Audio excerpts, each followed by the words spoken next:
पर्व न्यूज. आरंभ एका नव्या पर्वाचा. पुण्यातील सूर्यदत्त नॅशनल स्कूल येथे भव्य चित्रकला स्पर्धेचे आयोजन करण्यात आले. 4 ते 18 वयोगटातील 150हून अधिक विद्यार्थ्यांनी या स्पर्धेत उत्स्फूर्त सहभाग घेतला.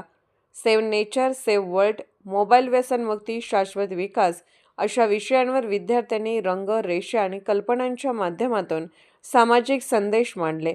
पर्यावरण संवर्धन, सकारात्मक जीवनशैली आणि मूल्य संस्कार यांचे प्रभावी दर्शन या चित्रातून घडले.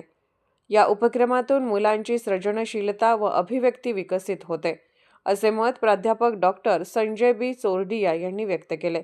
स्पर्धेतील विजेत्यांना मान्यवरांच्या हस्ते पारितोषिके देऊन गौरवण्यात आले. ही चित्रकला स्पर्धा म्हणजे बालमनातील विचारांना रंग देणारा प्रेरणादायी उपक्रम ठरला. मी professor doctor Sanjay B Chordia, founder, president and chairman Suryadatta group of institutes. आज सूर्यदत्ता नॅशनल स्कूल तर्फे 21 डिसेंबर 2025 रोजी सूर्यदत्ताच्या सूर्यभवनामध्ये आज एक वेगळ्या प्रकारची ड्रॉइंग आणि पेंटिंग कॉम्पिटिशन आम्ही आयोजित केली होती. त्याच्यामध्ये 4 गट केले होते. 4 ते 7 वर्ष वय, 7 ते 9 वर्ष वय, 9 ते 12 वर्ष वय आणि 13 वर्ष आणि अबोव म्हणजे. आणि प्रत्येकाला वेगळ्या थीम दिल्या होत्या. मेन थीम होती की save nation, save world by conservation of natural resources. आणि दुसरा काही गटाकरता विषय होता की अबाउट द मोबाईल युसेज आणि how you should use it, त्याचे प्रोटोकॉल काय, स्मार्ट यूज करण्याच्या दृष्टीने. आणि चौथा विषय होता तर करिअर प्लॅन, गोल सेटिंग. कारण मुलं पूर्वी जे 18 आणि 20 वर्षाचं असताना आपल्या करिअरविषयी प्लॅनिंग करत असत, ते आता त्यांचं प्लॅनिंग वयाच्या 12व्या-13व्या वर्षी सुरू होऊन जातं. असं वय वर्ष 13 आणि अबोव करता त्यांचं गोल काय, आज काय आहे, टिल रिटायरमेंट त्यांचे प्लॅन्स काय आहेत, असे बरेचशी मुलं आज चर्चा करताना दिसतात.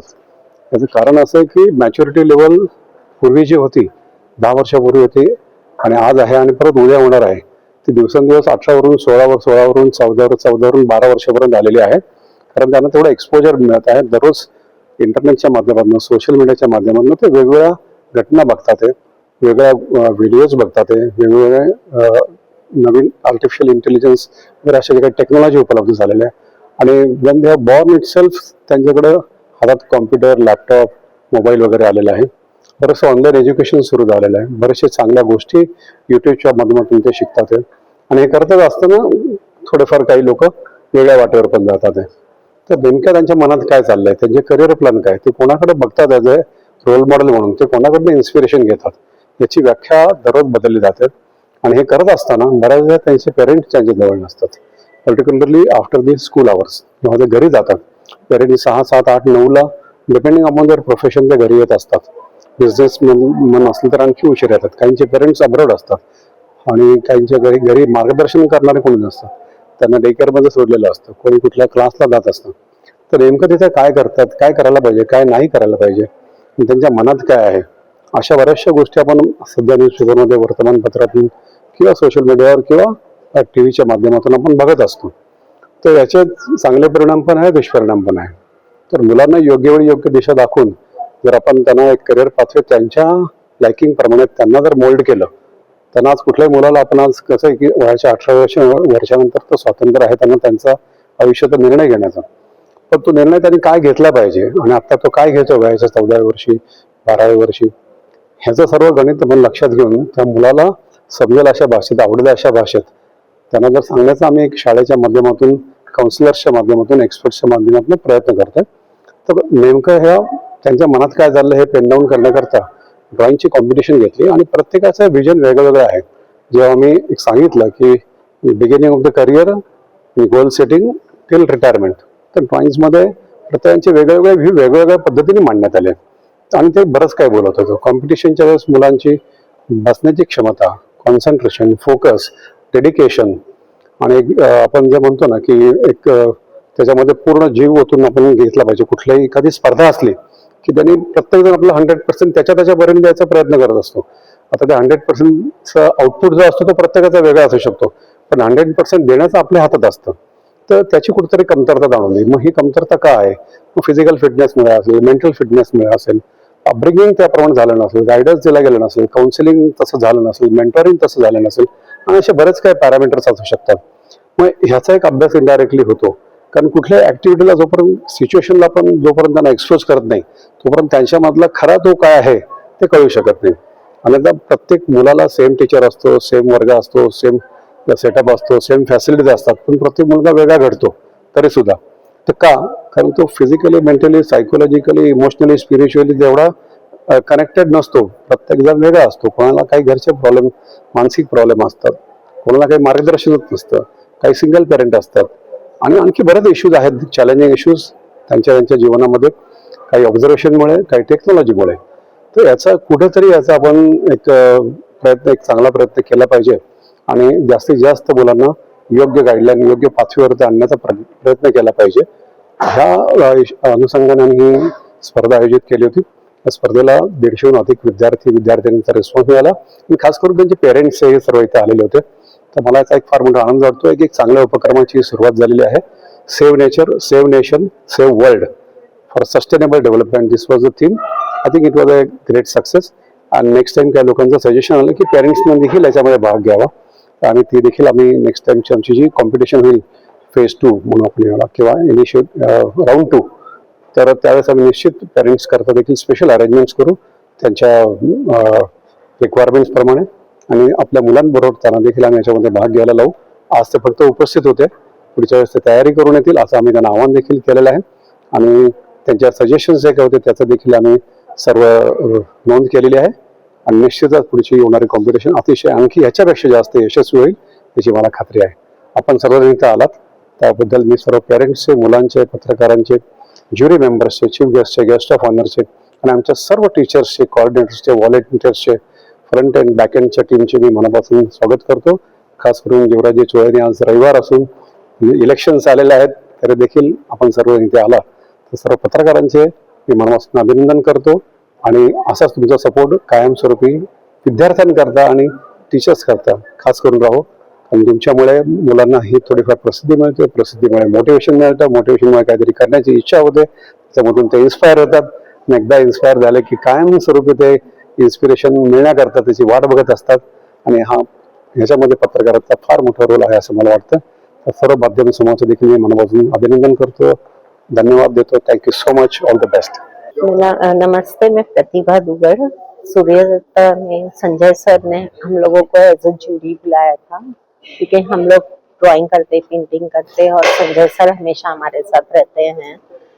जो उनका एक एम था कि ये बच्चों का ड्राइंग करना है, इससे इनको आगे कैसे स्क्रीन टाइम कम करना, इनके मन में क्या चल रहा है, ये सब जो था उनका टॉपिक जो था वो बहुत सुंदर था और उन्होंने एकदम सही एम लिया है। इस बच्चे के दिल में क्या चल रहा है, बच्चे कैसे इम्प्रूव कर सकते, खुद को कैसे एक्सप्रेस कर सकते, और कलर से अच्छी कोई चीज नहीं है अपने आप को एक्सप्रेस करने के लिए। तो ये बहुत ही अच्छा एक इनका स्टेप था कि बच्चों को स्क्रीन से, फोन से, टीवी से डाइवर्ट करके इनको इनके हॉबीज में कहीं तो भी बच्चों को टाइम स्पेंड करना चाहिए, जैसे फिजिकली गेम्स हो, ड्राइंग हो, इसमें बच्चे लोगों का बहुत इम्प्रूवमेंट होता है, जल्दी होता है। तो ये जो एम था सूर्य दत्ता का कि हर बच्चे की जो क्रिएटिविटी, हर एक में एक आर्ट होता है, हर एक में क्रिएटिविटी होती है, तो वो कैसे बाहर आएगा जब ये एग्जीबिशन करते हैं, उनको प्राइजेस मिलते हैं, सर्टिफिकेट्स मिलते हैं, पेरेंट्स इसमें इन्वॉल्व होते हैं, तो ये अपने आप पेरेंट्स और बच्चों का टाइम एक साथ होता है। तो ये बहुत ही अच्छा एक एग्जाम्पल है। आगे भी इन लोगों ने ऐसे ही करना चाहिए। म्यूजिक है, ड्राइंग है, क्राफ्ट्स है, गेम्स है, तो इससे बच्चों को ही हम डिस्ट्रैक्ट कर सकते, कम से कम टीवी का टाइम दे।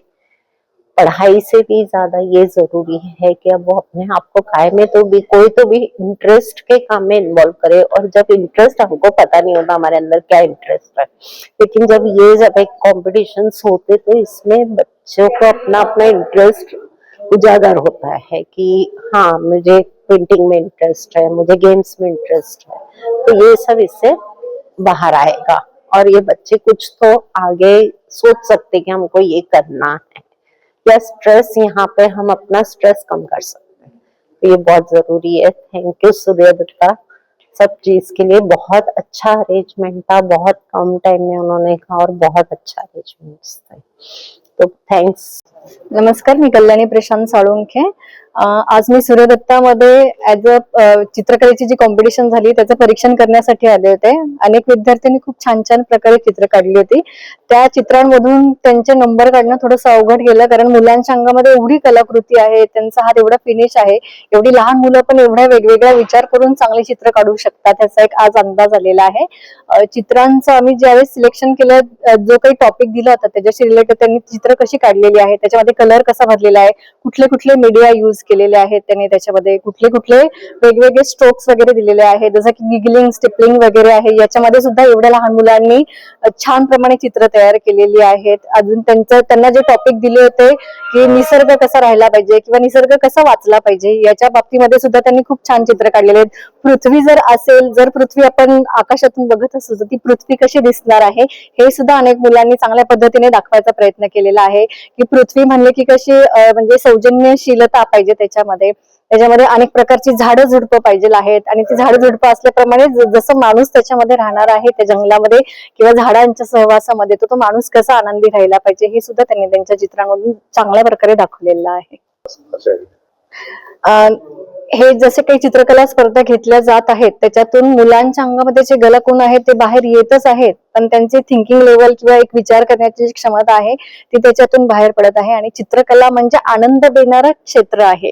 त्याच्यामध्ये जसं आपल्या आयुष्यामध्ये कलर भरले जातात तसेच त्यांनी त्यांच्या चित्रामध्ये कलर भरून ते चित्र जसं सुंदर प्रमाणे केलेलं आहे, त्याचप्रमाणे त्यांचं आयुष्य सुद्धा सुंदर ते करण्याचा प्रयत्न करत आहेत. पालक त्यांना चांगल्या पद्धतीने साथ देत आहेत, आणि सूर्यदत्त इन्स्टिट्यूट आहेत त्यांनी सुद्धा चांगल्या पद्धतीने ही जी कॉम्पिटिशन अरेंज केलेली आहे.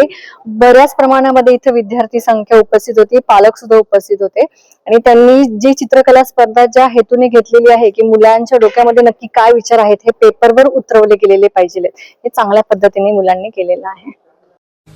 पुणे शहरातील आणि जिल्ह्यातील महत्त्वाच्या आणि ताज्या बातम्या पाहण्यासाठी आजच आमच्या आरंभ पर्व न्यूज चॅनलला YouTube वर सबस्क्राईब करा आणि बेल आयकॉन प्रेस करा.